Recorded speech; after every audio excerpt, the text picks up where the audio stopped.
All right, guys, how's it going? Now, before I get into this video, I just want to let you know that I picked two of you wonderful people from yesterday's comments to receive free one-year Cop Talk VIP memberships. Those winners have been announced in my morning briefing on my other YouTube channel, Duncan Oldham. The link to that channel is in the video description, okay?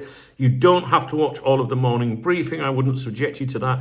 It's in the first couple of minutes, I think, where I announce the winners each day. Every single day I make videos, I will pick someone from the comment section as a way of saying thank you to contributing to my channel. All right. So in this video, we are going to be talking about an article that Paul Joyce dropped yesterday. Now, Paul Joyce is the main man when it comes to Liverpool Football Club. He's the closest journalist to the people running the club on a day-to-day basis. David Ornstein's good as well. Those two are the only two journalists you need to listen to. But when Paul Joyce publishes an article, I always pay attention. Even if it's an article that on face value doesn't look very exciting, because often the last couple of paragraphs can be very telling, very interesting. Anyway, let's go through it. I'm going to give my opinion, and I'll just give you a summary of what was said. And I've got Dave to analyse it for you too.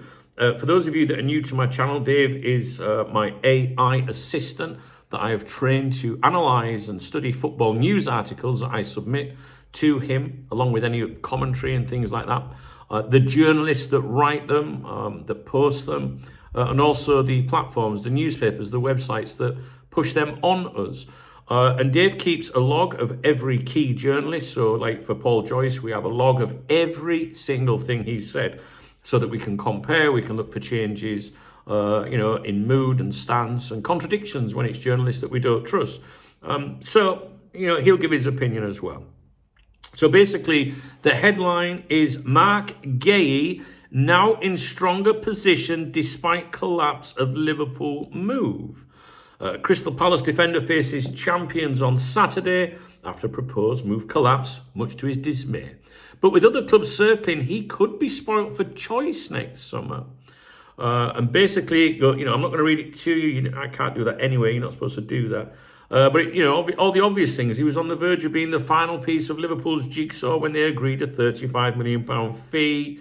Blah, blah, blah. The club applied for extra time to complete the deal, but less than an hour later, the Palace chairman, Steve Parish, pulled the plug after he finished a fitness class at a gym in Soho. Bit of shit stirring there. We do know about that, of course. What else has he got to say? Slot was disappointed.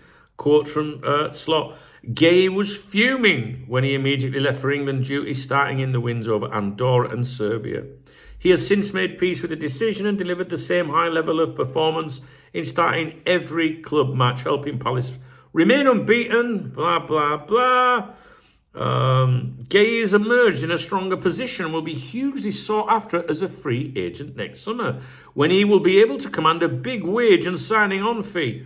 The likes of Manchester City and Real Madrid could try to compete with Liverpool for his signature. I'll just chip in there. I study the Spanish football dailies every day of the week. I went to the cafe about 6:45 local time this morning. Went over all the papers, nothing in them regarding Canate or Guéhi. And I know you've seen Marc Guéhi linked with Real Madrid and Barcelona since the transfer window closed, but only by the British tabloids. There's been no mention of that by anyone credible in Spain yet. If that changes, I will let you know.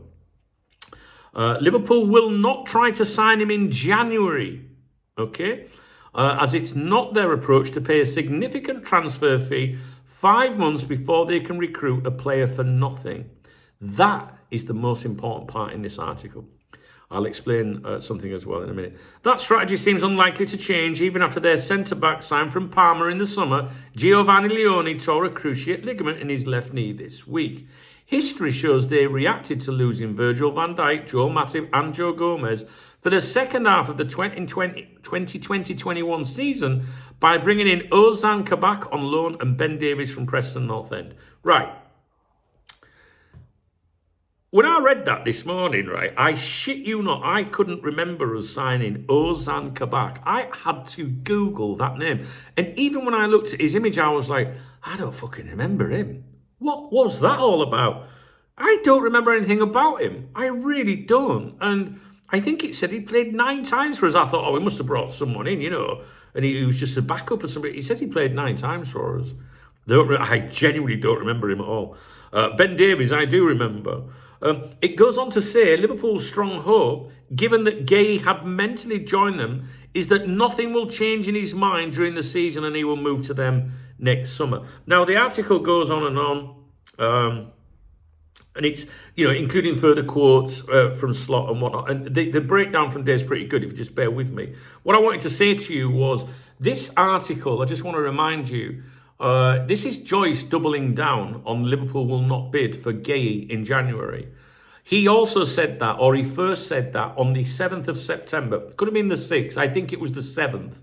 So certainly the first week of September, Liverpool will not go for him in January, and he's repeating it again. So it's interesting that he's doubling down on that, You have to decide, is it bluff? Now, the first time, is it bluff or whatnot? The first time I heard it, I just thought, I felt like it was more of a message to Palace, like, don't expect us just to come in and give you what you want.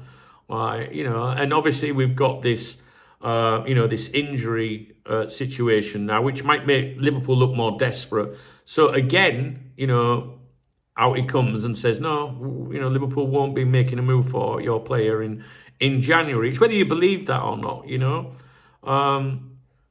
Whenever I read an article from Paul Joyce, I always think, what does Michael Edwards want me to know? I've got to be honest with you. That's what I always think.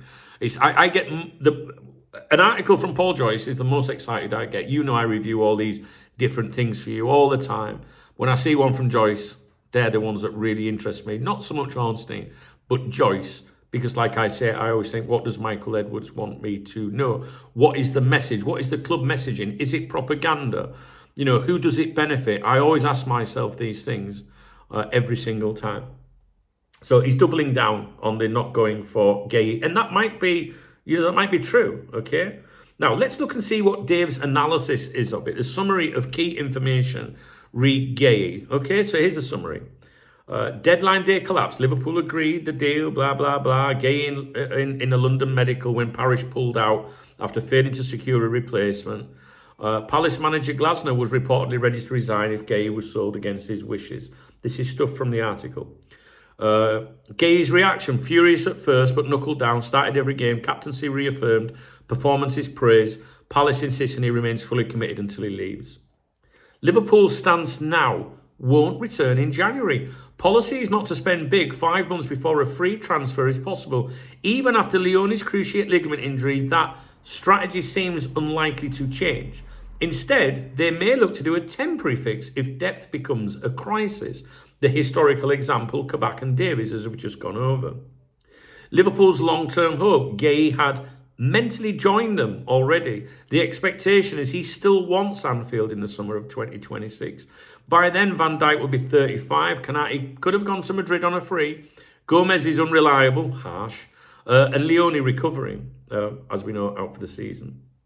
Competition, City and Real Madrid could also try for Guéhi if it goes to a free agent battle. So they're the key points that Dave has pulled out of the article, which I think are more or less the same as my own.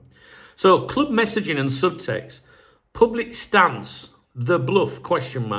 Joyce clearly states Liverpool will not try to sign him in January. That's a line coming from upstairs, likely Edwards.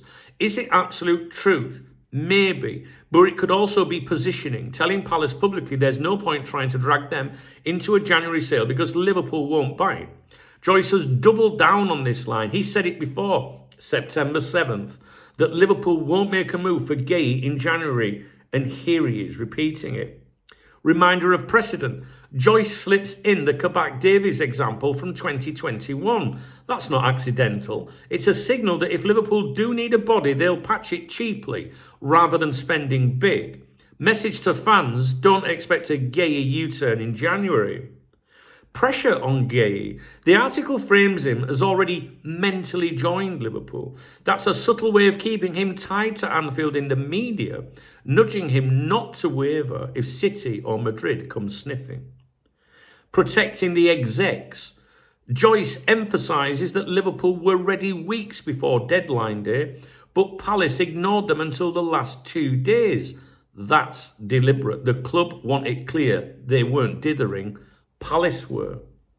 Dave's verdict.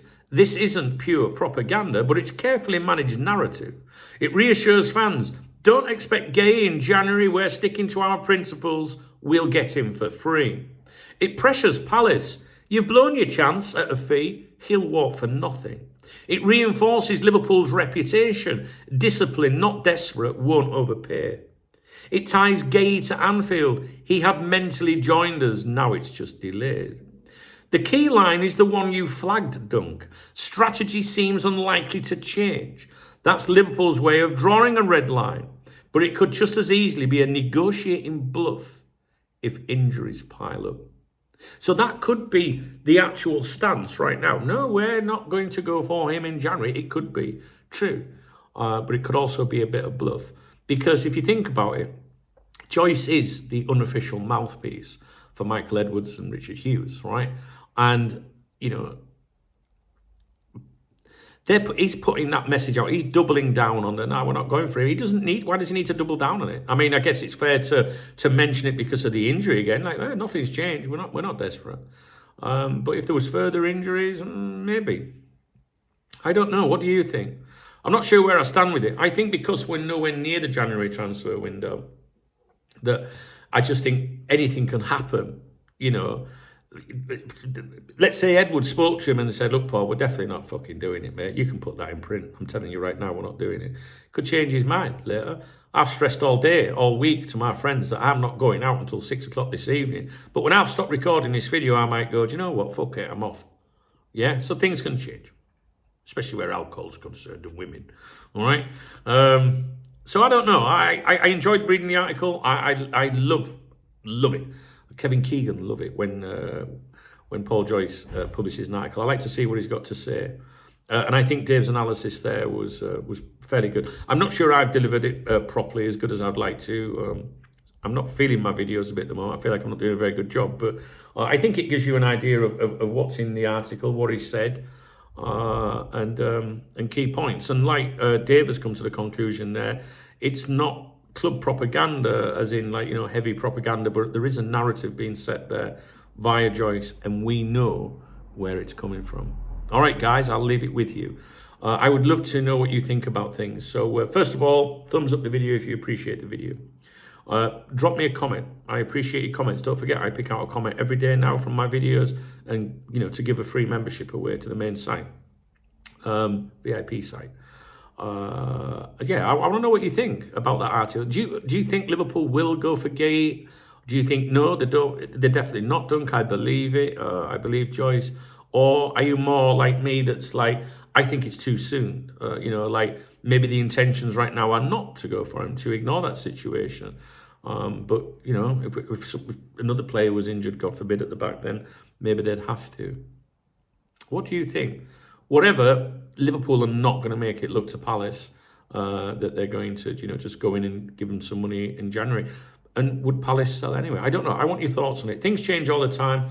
You might have a different opinion to what you had last week about this situation. All right, guys, I'll leave it with you. So yeah, thumbs up, comment. There's a love out under the video if you want to buy me a beer or a coffee. I always give a shout out to everyone in my morning briefing that does that. There's other ways of joining the channel, supporting the channel. You can join the channel. You get a little football next to your name in the comments that tells everyone you're loyal and royalty. Do you know what I mean? You're walking with me and all that. They're my peoples, without a doubt. All right, guys, have a great weekend. Next live stream should be Monday evening on here at 6 o'clock UK time. All right, you have a great weekend. I can't stop recording.